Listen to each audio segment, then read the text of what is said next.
Happy Sunday, Bayang Karisa. Nagbabalik na naman po ako. Kid Abata para magbigay ng giyang ngayong araw ng linggo. Last racing para sa buwan ng Marso. At meron po tayong 7 races, no? Yun. Maganda po ang karera, lalo na yung maiden. Pero may isang mas nagagandahan ako dun sa race number 4. Imported. Ba't balita ko ang daming imported na nandito na ngayon sa bansa. Siguro magkakaharap-harap. Inuna na nga sa Ace of Diamond nakaraan galing Singapore ni Vice Governor Sandy Javier. Nagtala ng 1.25 barrier. Napakainam. Tingin ko makakalaban si Andiamo Firenze. So, ang dami na imported dito na magagaling.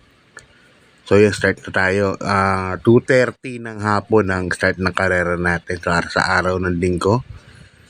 Race number 1, rating base, class 5, 5 points placers. At dito meron tayong 8 kalahok. First choice ko rito, number 5, Baywatch. Sasakay ni si Espari Jr. Diyan ako lalagay. Na segundo Kilaba Walker nakaraan. Kaparaso lang, no? Halos. Na ano lang to, nahuli ng remate. May ano kasi to si Baywatch eh. Parang natagal mag-inat. Pag remate, mas ma-okay naman siya. Kaya para sa akin yan ang first choice ko. Second choice ko, Di Bandera, numero 8. Osam Cole, nasakay ni Jackie Rod Marty Tabor. At talagyan ko ng third choice na tingin ko malalamado. May panalo din po ito. Number 7, Lapping Tiger, nasakay ni Jackie Mike Jesus. Okay, good luck. Balik ka rin sa lipat tayo sa race number 2.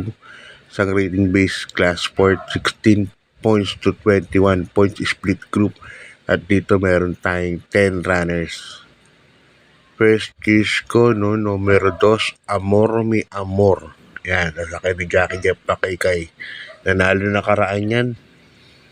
Kaya 57 kilograms ang timbang, no. Ang tinalo rin sila Bantay Sarado. So, para sa akin, medyo kung uulitin po uli ang tinakbo niya na nakaraan, sa tingin ko, makakaulit itong babae ni Big Boss James Trabano. Numero 2, Amor Mi Amor. Second case ko, number 9, Tugatog. Sasakay naman ni John Alvin Guse. Nakaraan tumakbo. Parang alam ko hindi binigyan na importansya yun. So, dito race number 2, 2 and 9. Okay, lipat tayo sa race number 3. Ito na yung pinakaabangan ng iba. 2025 Pinakong PCS o 3-year-old maiden stakes race. Distansyang po, 1,400 meters. At dito meron tayong 13 kalahok.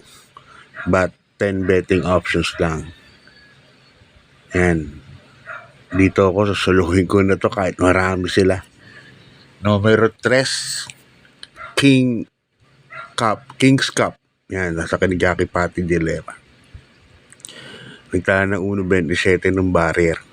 Nung maiden trial race niya. Nung sa grupo niya, no. Napakagandang kabayo. Napakainam.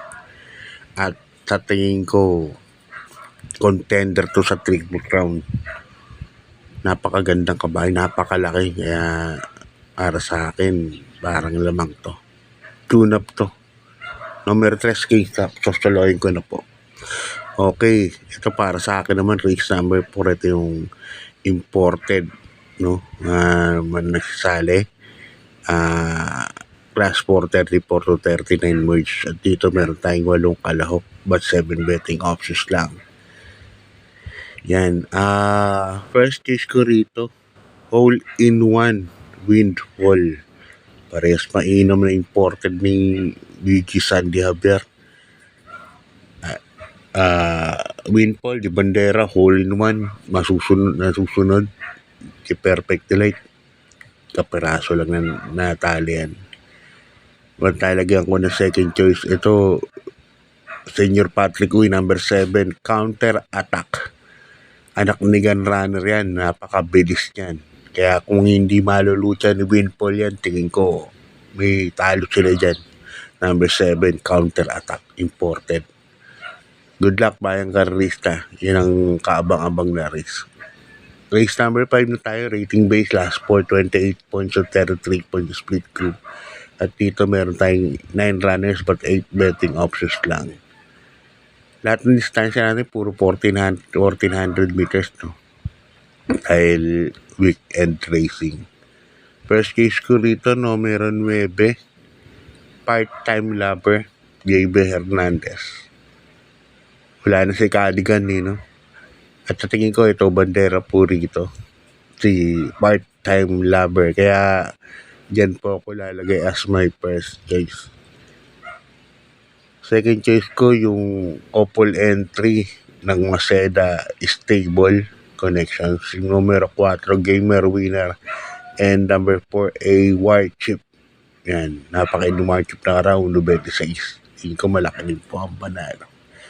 Okay, good luck bayang Garcel penalty mid race number 6. Isang rating base class 4, 22 to 27 points. At dito meron tayong 10 runners but 9 betting options lang. Sasolohin ko na po ito, numero 7, Modern Legacy. Yan, sa akin ni James Torque, nanalo nakaraan yun, HP. Napaka-inam ang tinalo si Hakim. Ang lakas ng laban na yun. Ganda sumalida, grabe rekta. Ang tulis. Nasa loob po ako nun nung MHP na yun. At itong kabahay na to, napaka-inam ngayon. Modern Legacy. Para sa akin, solohin ko na po yan. Napaka-inam na kabayo. Good luck bayang sa lipat tayo sa last and final race number 7. At dito meron tayong 14 runners but 12 betting options lang. Last and final race. At yan, medyo magulo rito, no? First case ko, number 10. Yung couple entry na Ayuda and Red Soul. Pero mas, si Ayuda, nakaraan napanood ko ito. Ang lasan dating. Tumating lang niya tercero. Pero galing ng Bugaw. At ganitong karera na maraming entries. Malamang ito magkaroon ng pacing na mabilis to. Kaya yan ang first case ko. Second case ko, number 4, Bohemian. Ganda rin ang tinakbo na nakaraan, segundo. Hindi rin lumagpas. At talagyan ko ng third case, number 7, Jubilum, CB Ardoña. Okay, good luck bayang karista. Shoutout muna po tayo galing kay Boss Ray Rodriguez. Yan, shoutout sa bago niyang OTB, Ada OTB, Panghulo, Obando, Bulacan. Yan, tapat daw ng Orocan. Yan. Happy racing po sa inyo. Hanggang dito na lang. God bless. Maraming salamat po sa suporta and good luck po.